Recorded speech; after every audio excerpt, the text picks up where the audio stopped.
नमस्कार किसान साथियों, मैं भूपेंद्र महर्षि, आपका किसान साथी, गांव बड़ोपल 18 SPD तहसील पीलीमुआ। आज हम किसान साथियों चर्चा करेंगे सरसों की बुआई का।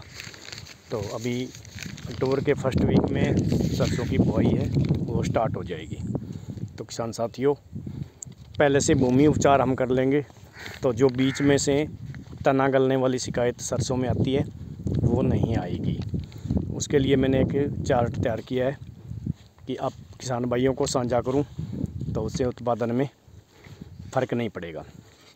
भूमि उपचार के लिए किसान साथियों, जो अपनी ज़मीन है उसमें सुपर तो अपने को 50 किलो प्रति बीघा के हिसाब से देनी है, प्लस में 15 किलो यूरिया मिक्स करके, और 2 किलो ट्राइकोडर्मा, प्लस में 1 किलो सुंडोमोनास, ये दोनों मिक्स करके गोबर की खाद में, सड़ी गली खाद में, अपन पहले से जो गिल्ली जुताई करते हैं जब सुपर का छिड़काव करते हैं उसके साथ में अगर इसका भी छिड़काव कर देंगे तो बीच में से तना गलन वाली समस्या अपनी सरसों में नहीं आएगी। और जब आती है तब बहुत देर हो चुकी होती है, उसके बाद हम खर्चा भी डबल लगा देते हैं और उसमें उत्पादन में भी फ़र्क पड़ जाता है। तो किसान साथियों, पहले से ही अगर सुरक्षा कवच आप ज़मीन का बना लोगे तो उससे आपका उत्पादन है वो अच्छा जाएगा। अब बात रहती है बीज की। जो ये सामने आपको लाल मिट्टी वाली ज़मीन दिखाई दे रही है, उसकी जो वैरायटियाँ हैं वो एक तो एडवांटा 414, इसका उत्पादन पिछले साल 6.5 से 7 क्विंटल की एवरेज आई थी ग्वार के बट में। और दूसरा इसके बाद है श्री राम की 1666, ये भी पक्की ज़मीन के लिए अच्छा बीज है। तीसरी वैरायटी है SBH 118, ये सुपर सीड की है। ये हमने जो नरमा का जो अपना खेत होता है, नरमा कटाई के बाद में बुआई की थी, तो इसकी भी एवरेज 5.5 क्विंटल की नरमा के खेत में आई थी। तो ये वैरायटी भी बहुत अच्छी है। उसके बाद में आता है नाइस सीड का गोल्ड प्लस, ये वैरायटी भी ज़बरदस्त है। और पाइनियर से तो आप सभी वाकिफ़ हैं, 4546। लेकिन पिछले 2 सालों में इसमें एक दिक्कत आ रही है, जो पहले बीज था वैसी ये वैरायटी अभी किसान साथियों नहीं रही, क्योंकि पकाव लेने के बाद इसमें जड़ों से नया फुटाव शुरू हो जाता है। पिछले 2 सालों में पिछले साल में तो थोड़ा कम था, लेकिन पिछले साल में ये समस्या बहुत ज़्यादा आई थी। तो नीचे से पकी हुई फसल जब फुटाव लेगी तो उसमें उत्पादन में काफ़ी फ़र्क पड़ता है। और साथ में जो बीच में से तना गलने वाली समस्या है वो भी पाइनियर में ज़्यादा आती है। तो किसान साथियों, मेरा कहने का मतलब है कि ये जो मैंने सारी वैरायटियाँ जो आपको बताई है वो आप एक कागज़ पे लिख लें, तो इन सभी वैरायटियों का आप खेतों में उपयोग करें। जैसे 3-3, 4-4 बीघा, कोई किसान ज़्यादा बोता है तो वो 5 बीघा एक वैरायटी का कर ले, तो उस हिसाब से अपने उत्पादन में फ़र्क नहीं पड़ेगा। क्योंकि एक वैरायटी अगर कमज़ोर रहती है, दूसरी ज़्यादा हो जाती है, तो वो एवरेज अच्छी आ जाती है। अगर हम एक ही वैरायटी सारे खेत में लगा लेंगे तो उसमें फिर उत्पादन में फ़र्क पड़ता है, क्योंकि अगर फसल ख़राब हो जाती है तो फिर उत्पादन भी सारे खेत का ही ख़राब हो जाता है। तो किसान साथियों, अब बात करते हैं हम बीज की मात्रा की। तो हम DAP के साथ में जो बीज मिक्स करके बोते हैं उसमें अपने को 800 ग्राम से लेके 1 किलो की मात्रा हमें साथ में मिलानी होती है, क्योंकि DAP से बीज है वो डैमेज हो जाता है।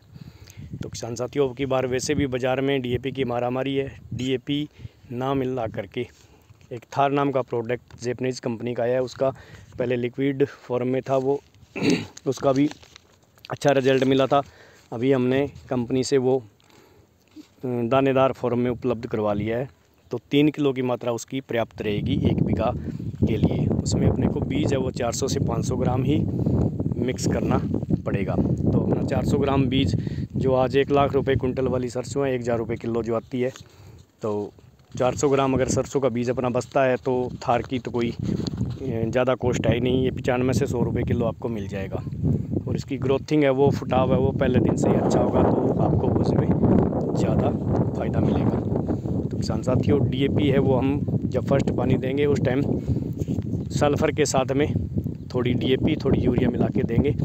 तो सल्फ़र अभी हम पहले जुताई में डालेंगे तो उसका असर 40-50 दिन में ख़त्म हो जाता है। जब फूल वाली स्टेज पे सरसों आती है, फलियां बननी शुरू होती है, तो हम अगर कोर जब लगाते हैं, पहला पानी देते हैं, उसमें अगर मिलाएंगे तो उससे अपने को उत्पादन में अच्छा फ़र्क महसूस होगा। बीज है उसमें तेल की मात्रा भी ज़्यादा बनेगी और जो पाला पड़ने की जो अपने स्टेज होती है वो करीब आ जाती है, तो उसमें भी अपने को रिजल्ट अच्छा मिलेगा। अब बात करते हैं हल्की मिट्टी की जो ज़मीन है रेतीली उसकी, उसमें सुपर अपने को सेम ही रखनी है 50 किलो, प्लस में 15 किलो यूरिया, और एक ब्लैक गोल्ड के नाम से प्रोडक्ट आया बाज़ार में जो 400 ml प्रति बीघा में अपने सुपर के साथ में मिक्स करके उसका छिड़काव करना है। ब्लैक गोल्ड है वो जैविक कार्बन है, वो बहुत ही ज़्यादा है इसमें, इसकी मैंने पहले फ़ोटो भी लगाई है, तो इसका रिज़ल्ट भी लिया है। हम जो प्रोडक्ट आपको बता रहे हैं, जो बीज बता रहे हैं, वो हम पहले अपने खेतों में यूज़ करते हैं, उसका जब अच्छा रिज़ल्ट मिलता है वही हम किसान साथियों को शेयर करते हैं। तो ब्लैक गोल्ड है वो 400 ml ज़रूर मिलाए। जिस ज़मीन में अपनी फसल अच्छे से ग्रोथ नहीं करती, अच्छा फुटाव नहीं लेती, उसमें ब्लैक गोल्ड है वो रामबाण है। तो किसान साथियों इसकी कॉस्ट भी ज़्यादा नहीं है, ये कोई 800 रुपये के करीब होगा, 1 लीटर 2.5 बीघा में पड़ेगा। और बीज है वो थार के साथ में इसी में वो सेम ही रखना है, 500 ग्राम ही। और इसकी वैरायटियाँ जो है हल्के बाण की वो है लक्ष्मी, उससे सभी किसान साथी वाकिफ़ हैं। उसके बाद आती है स्टार की 228, ये वैरायटी भी अच्छी है। पिछले साल रेतली ज़मीन में इसका 4-4.5 क्विंटल का उत्पादन प्रति बीघा का आया था। नाइस गोल्ड की आरती नाम से आती है, ये वैरायटी भी रेतली ज़मीन के लिए अच्छी है। उसके बाद आती है पायनियर की 45-42, ये भी वैरायटी रेतली ज़मीन के लिए अच्छी है। उसके बाद आती है 54-44 क्रिस्टल की, ये भी ज़मीन जो रेतली है उसके लिए अच्छी है। और एक स्काइलोन कंपनी है जोधपुर साइड में, इसका पिछली बार अच्छा उत्पादन किसान साथियों को मिला है, 222 के नाम से स्काइलोन की आती है। ये बीज भी अपने बाज़ारों में अब की बार उपलब्ध हो जाएगा, तो उन किसान साथियों के नंबर भी मैं आपसे साझा करूँगा जिन्होंने स्काइलोन बोया था। तो ये सब फसल चक्कर है वो अपना के किसान साथी अच्छा उत्पादन ले सकते हैं। किसान साथियों अभी नरमा की फसल में बिल्ट से जो झुलसा रोग बोलते हैं उसे फसल ख़राब हो गई है, तो आगे सरसों वाली है, तो उसके लिए पहले से सुरक्षा कवच बना लें किसान साथियों, जिससे कि अपने उत्पादन में फ़र्क ना पड़े और किसान साथियों के अरमानों पे पानी ना फिरे। किसान साथियों जो बिल्ट आया था उससे पहले मैंने 1 हफ्ता पहले किसानों को सूचित कर दिया था। जिन किसान साथियों ने मेरी बात पे ध्यान दे के और सुरक्षा कवच तैयार कर लिया था उनकी आज फसल हरी भरी खड़ी है, और जिन किसान भाइयों ने इग्नोर किया था उन किसानों के खेतों में आज बिल्ट की वजह से फसल बर्बाद हो चुकी है। तो किसान साथियों सभी से निवेदन है कि ये जो फसल चक्कर मैंने भूमि उपचार बीज जो भी सिस्टम बताया है वो आप अपना करके अपनी उपज है वो ज़्यादा ले सकते हैं। धन्यवाद।